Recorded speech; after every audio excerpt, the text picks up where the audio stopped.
আমি Rabiul Islam international export import সলিউশনের পক্ষ থেকে সকল দর্শক বন্ধুদের জানাই স্বাগত। আমি এক্সপোর্টার ইম্পোর্টার এবং international export import business consultant. দর্শক, এখন যে আমার ভিডিও চলছে এগুলো সব ইম্পোর্টের ভিডিও। এক্সপোর্টের সঙ্গে সঙ্গে আপনারা ইম্পোর্ট শুরু করে দিন, কারণ আগামী দিনে লোকাল ব্যবসায় কম্পিটিশন এত বেশি পরিমাণে বেড়ে যাবে যে আপনারা প্রোডাক্টের প্রফিট মার্জিনও খুঁজে পাবেন না এবং কাস্টমারও খুঁজে পাবেন না। এই জন্য আপনারা যদি প্রফিট মার্জিনে ব্যবসা শুরু করতে চান তাহলে ইম্পোর্টের ব্যবসাকে শুরু করে দিন। দেখুন, আপনার লোকালে অসংখ্য ইম্পোর্টের প্রোডাক্ট আছে যেগুলো আপনি ইম্পোর্ট করছেন না বলে আপনার কাস্টমার কমে যাচ্ছে। ঠিক সেই ধরনেরই আজকে আমি এমন একটি ইম্পোর্টের প্রোডাক্ট নিয়ে আলোচনা করব যে প্রোডাক্টটি আপনারা চায়না থেকে ইম্পোর্ট করে আপনি আপনার লোকালে কম্পিটিশন লাগিয়ে সেল করতে পারবেন এবং ছোট ছোট অ্যামাউন্টের ইম্পোর্ট করতে পারবেন। যে আপনাকে একসঙ্গে বড় অ্যামাউন্টের ইম্পোর্ট করতে হবে সেরকম কোনো কথা নয়। আপনি ছোট ছোট অ্যামাউন্ট, অর্থাৎ আপনার কাছে যে পুঁজি আছে সেই পুঁজি দিয়ে আপনি ইম্পোর্ট করতে পারবেন। আজকে আমি আলোচনা করব মোবাইল কভার নিয়ে। বিভিন্ন ধরনের মোবাইল কভার হয়ে থাকে, বিভিন্ন কোয়ালিটির হয়ে থাকে। সেই বিভিন্ন ধরনের মোবাইল কভার আপনার চায়না থেকে ইম্পোর্ট করে দিন এবং সেগুলোকে আপনি আপনার লোকালে হোলসেল করুন অথবা ই-কমার্সে সেল করুন। চায়না থেকে এই মোবাইল কভারকে ইম্পোর্ট করে আপনারা সেল করতে পারবেন এবং আপনারা নিজের লোকালে হোলসেল করতে পারবেন অথবা আপনারা দোকানে দোকানে সাপ্লাই করতে পারবেন। যেসব দর্শক বন্ধুদের মোবাইল অ্যাসেসরিজ এর দোকান আছে তারা তাদের মূল্যবান সময়কে নষ্ট না করে চায়না থেকে এই মোবাইল কভারকে ইম্পোর্ট করে আপনি আপনার লোকালে কম্পিটিশন লাগিয়ে সেল করুন। দর্শক, ইন্ডিয়াতে দিনের পর দিন জনসংখ্যা বাড়তেই চলেছে। ১৯৯৫ সালের জনসংখ্যা ছিল মাত্র ৯০ কোটি। জনসংখ্যা বেড়ে বর্তমানে হয়ে গেছে ১৪৬ কোটি। তাহলে দেখুন তো কত জনসংখ্যা বাড়ছে। দর্শক, এরকম জনসংখ্যা বেড়েই চলেছে, মালের ডিমান্ডও বেড়ে চলেছে, আবার দোকান ঘরও বেড়ে চলেছে। বিভিন্ন পাড়ায় বিভিন্ন জায়গায় বিভিন্ন ধরনের দোকান প্রতিদিন ওপেনিং হচ্ছে, কারণ চাকরি বাকরি কমে যাচ্ছে। চাকরি বাকরি কমে গেলে মানুষ তো আর বসে থাকবে না, সব ব্যবসা শুরু করবে। সেই জন্য আগামী দিনে আসতে চলেছে ব্যবসায় প্রচুর কম্পিটিশন। এই কম্পিটিশনের হাত থেকে রক্ষা পাওয়ার জন্য ইম্পোর্ট শুরু করে দিন। অসংখ্য প্রোডাক্ট ইম্পোর্ট করা হচ্ছে। ইম্পোর্ট করলে কি বলুন তো, আপনার কোনো কম্পিটিটর থাকবেন না, আপনি হবেন আপনার এলাকায় বিজনেসের একাই ১০০। সেই জন্য আপনি যদি আপনার এলাকার বিজনেসের একাই ১০০ হতে চান তাহলে ইম্পোর্টের ব্যবসাকে শুরু করে দিন, কারণ ইম্পোর্ট করলে আপনার কোনো কম্পিটিটরই থাকবে না। আপনি কম্পিটিশন মুক্ত যদি ব্যবসা করতে চান তাহলে ইম্পোর্ট করুন। কিভাবে করবেন আপনারা ইম্পোর্ট? আপনারা দুটো সিস্টেমে করতে পারবেন। আপনারা নিজের নামে কোম্পানি সেট আপ করে লাইসেন্স করে আপনার নিজের নামে ইম্পোর্টের লাইসেন্স করে আপনারা ইম্পোর্টকে করতে পারবেন চায়না থেকে। একটা কথা মনে রাখবেন, চায়না থেকে যদি আপনারা কোন ইলেকট্রনিক্স প্রোডাক্ট ইম্পোর্ট করেন তাহলে আপনাদের বিস লাগবে, BIS, bureau of Indian standard.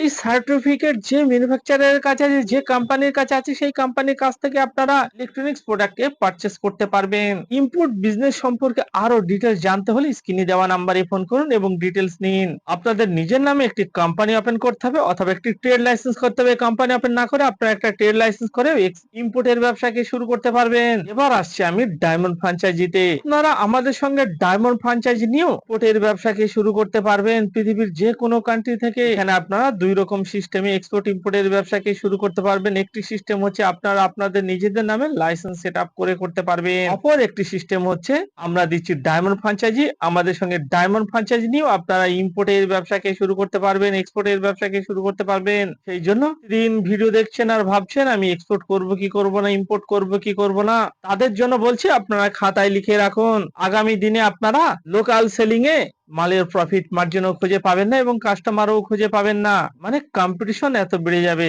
ইম্পোর্টের ব্যবসা কি বলুন তো, ইম্পোর্টে আপনার ধরুন কোনো একটা শহরের দোকান আছে, সেই দোকানে আপনি ইম্পোর্টের প্রোডাক্ট বিক্রি করছেন। মানে ইম্পোর্টের তো হাজার হাজার লক্ষ লক্ষ প্রোডাক্ট আছে যেগুলো ইম্পোর্টের প্রোডাক্ট। ইম্পোর্টের প্রোডাক্ট আপনি সেল করছেন কোন ইম্পোর্টারের কাছ থেকে, বা কলকাতা ধর্মতলা, কলকাতার চাঁদনি চকের বা ইজারা স্ট্রিটে ইম্পোর্টারের কাছ থেকে নিয়ে আপনারা সেল করছেন। অর্থাৎ চাঁদনি চক এবং বড়বাজারের যেসব দোকানদার আছে তারা কিন্তু সরাসরি ইম্পোর্ট করে না, তারাও কোনো ইম্পোর্টারের কাছ থেকে মালটা নিয়ে আপনাকে দিচ্ছে। তাহলে এখানে আপনি মালটা পাচ্ছেন টু হ্যান্ডে বা থ্রি হ্যান্ডে মাল পাচ্ছেন। টু হ্যান্ডে থ্রি হ্যান্ডে মাল আপনি পাচ্ছেন, তার মানে ২ থেকে ৩ জন আপনি যে প্রোডাক্টটিকে নিচ্ছেন সেখানে আপনার প্রফিট করে নিচ্ছে তারা, আপনার রেট বেড়ে যাচ্ছে। এবার ধরুন আপনি ওই প্রোডাক্টটিকে যদি ডাইরেক্ট চায়না থেকে ইম্পোর্ট করে আপনি সরাসরি আপনি আপনার লোকালে হোলসেল করেন, অন্যান্য দোকানদারের তুলনায় আপনি সেটাকে 5% কম অ্যামাউন্টে সেল করতে পারবেন। তারপরেও আপনার profit margin high profit margin থাকবে, কারণ আপনি সেই প্রোডাক্টটিকে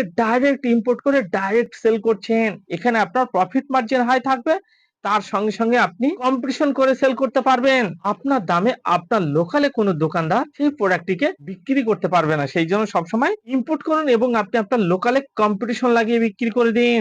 এখানে অনেকে বলে অথবা অনেকের মনে প্রশ্ন জাগে যে আমি যে ইম্পোর্ট করব, ইম্পোর্ট করতে গেলে অনেক পুঁজির দরকার। না দর্শক, না, এটা সম্পূর্ণ ভুল। আপনারা এলসিএল করে ইম্পোর্ট করতে পারবেন। এলসিএল বলতে less than container loading. Less than container কি?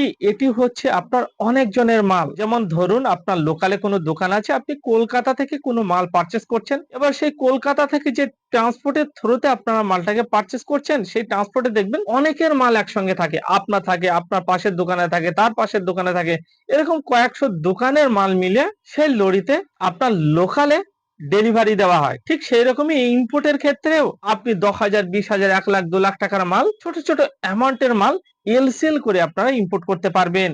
এখানে অনেক জনের মাল, 10 জন, 20 জন, 30 জন, 50 জনের মাল একসঙ্গে চলে আসবে, ঠিক লোকাল ট্রান্সপোর্টের মতো। সেই জন্য আপনারা ছোট ছোট অ্যামাউন্টের 5,000, 10,000, 20,000, 1 লাখ, 2 লাখ টাকার মালও আপনারা চায়না থেকে ইম্পোর্ট করে আপনি আপনার লোকালে কম্পিটিশন লাগিয়ে সেল করতে পারবেন।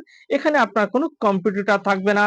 এবার আপনি ভাবুন, আপনি চায়না থেকে ইম্পোর্ট করে আপনি কম্পিটিশন লাগিয়ে সেল করবেন, নাকি সেই কলকাতা বড় বাজার আর চাঁদনি চক থেকে বা দিল্লি কোরালবাগ থেকে মাল এনে আপনারা হোলসেল করবেন? যে মাল যেখানে তৈরি হচ্ছে সেখান থেকে না নিলে আপনারা কখনোই কম্পিটিশন করে সেল করতে পারবেন না। আর কম্পিটিশন করে সেল করতে হলে যে মাল যেখানে তৈরি হচ্ছে সেখান থেকেই আপনাদের পারচেস করতে হবে। অর্থাৎ এই মোবাইল কভারকে আপনাদের চায়না থেকেই ইম্পোর্ট করতে হবে, তারপরে আপনারা কম্পিটিশন লাগিয়ে সেল করতে পারবেন আপনি আপনার লোকালে। এই ভিডিওকে ভালো লাগলে আপনারা প্রচুর পরিমাণে শেয়ার করুন। বাঙালি হয়ে বাংলায় শুনুন। Explained your business globally. Thank you.